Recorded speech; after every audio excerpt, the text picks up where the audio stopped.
Hello दोस्तों, स्वागत है आप सभी का। दोस्तों आज की इस वीडियो में सीखने वाले हैं गुणनखंड करना। दोस्तों आप चाहे एलसीएम निकालें, एचसीएफ निकालें या दोस्तों जोड़ घटाना करते हैं तो उसमें भी आपको गुणनखंड करना पड़ता है। तो चलिए देखते हैं कि गुणनखंड कैसे करते हैं। तो यहाँ पर हमें संख्याएँ दी गई हैं 50, 30, 75। इनका हमें गुणनखंड करना है। तो हम सबसे पहले संख्याओं को लिख लेते हैं 50, 30, 75। अब दोस्तों हमें इस प्रकार से बना लेना है। अब इनको हम सबसे पहले इन्हें हम छोटी अभाज्य संख्या से काटना शुरू करेंगे। तो छोटी अभाज्य संख्या जैसे 2 हमारी क्या है, सबसे छोटी अभाज्य संख्या है। 2 से काटेंगे, 3 से काटेंगे, 5 से काटेंगे, 7 से, यानी दोस्तों अभाज्य संख्याओं से काटेंगे। तो चलिए 2 से देखेंगे क्या 2 से ये संख्याएं कटेंगी। तो इसमें से देखिए 75 तो 2 से नहीं कटेगा, लेकिन 50 और 30 दोस्तों हमारी 2 से कटेंगी। तो हम 2 से काटना शुरू करेंगे। अगर ये संख्याएं 2 से नहीं कटती तो हम 2 से ऊपर यानी 3 से काटना स्टार्ट करते हैं। 3 से नहीं कटती तो 5 से काटना स्टार्ट करते हैं। तो इस प्रकार से हम क्या करते हैं, इन्हें काटते। काटना का मतलब दोस्तों इनमें हम भाग करेंगे। तो 2 से हम भाग करते हैं सबसे पहले। तो ये कितनी बार में जाएगा दोस्तों, 25 बार में। और ये कितनी बार में जाएगा, 15 बार में। अब दोस्तों 75 2 से नहीं जाएगा, तो 75 को हम ऐसे ही लिख लेंगे। अब देखिए यहाँ पर 2 से फिर कोई संख्या कटेगी नहीं। 25 2 से नहीं कटेगा, क्योंकि दोस्तों ये क्या है, विषम संख्या आ गई है। 2 से वही संख्याएं कटेंगी जो सम संख्या हो। तो यहाँ पर 25, 15, 75 ये सारी विषम संख्याएं हैं जो 2 से नहीं कटेंगी। तो इन्हें हम 2 से नहीं काटेंगे। अब दोस्तों यहाँ पर देखिए 3 से कटेंगी। 25 3 से नहीं कटेगा, लेकिन दोस्तों 15, 75 क्या होगा, 3 से कटेंगे। तो हम 3 से काटते हैं। तो यहाँ पर 25 नहीं कटेगा, 25 को उतार लेंगे। जो नहीं कटेगा दोस्तों उसको हम नीचे वैसे ही उतार लेंगे। अब 3 5 15, ये 5 बार में कटेगा। अब दोस्तों ये कितनी बार में कटेगा, ये 25 बार में कटेगा। अब फिर देखिए 3 से क्या कोई संख्या कटेगी दोस्तों, तो 3 से अब 25 3 से नहीं कटता, 5 3 से नहीं कटेगा, 25 हमारे यहाँ पर भी है जो 3 से नहीं कटेगा। अब दोस्तों यहाँ पर हम 3 से ऊपर संख्या लेते हैं। तो 3 से ऊपर क्या है, 5। तो यहाँ 5 से ट्राई करेंगे। तो यहाँ देखिए 5 से कटेगा, 5 5 25 हो जाएगा, 5 1 5 हो जाएगा, यहाँ पर 5 5 25 हो जाएगा।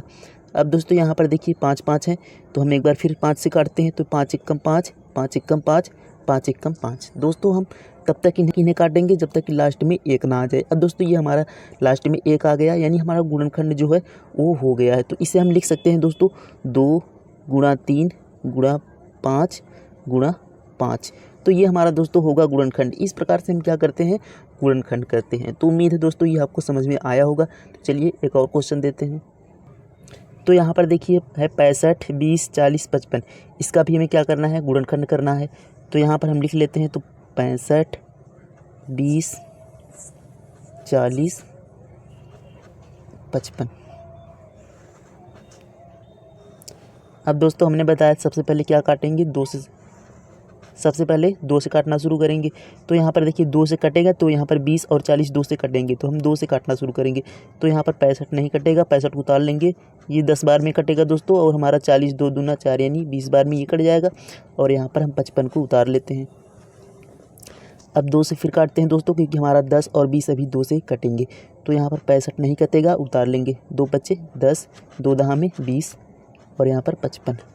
अब दोस्तों यहाँ पर देखिए 2 से एक बार और हमें काटना पड़ेगा, क्योंकि यहाँ पर 10 है जो कि 2 से कटेगा। तो यहाँ पर हम 2 65 उतार लेंगे, 5 को उतार लेंगे। 2 5 10, और यहाँ पर 55।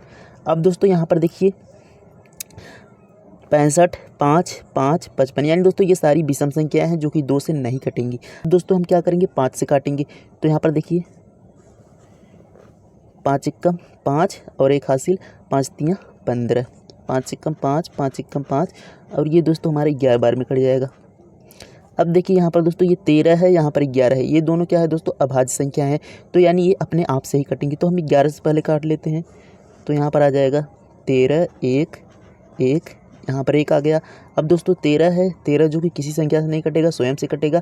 तो हम 13 को भी काट लेते हैं 13 से। तो ये 1 आ गया, यहाँ भी 1 आ गया, यहाँ भी 1, अब ये भी 1 हो गया। यानी दोस्तों हमारा जो गुणनखंड है हो चुका है। तो यहाँ पर जो हमारी संख्याएं आई हैं 2 गुणा 2 गुणा 2 गुणा 5 गुणा 11 गुणा 13, ये दोस्तों हमारा क्या आया है, इन संख्याओं का गुणनखंड आया है। तो इस प्रकार से दोस्तों हम गुणनखंड करते हैं। आपको चाहे जितनी बड़ी संख्याएं मिल जाएंगी, इसी प्रकार से हम गुणनखंड इनका करते हैं। तो उम्मीद है दोस्तों आपको समझ में आ गया होगा।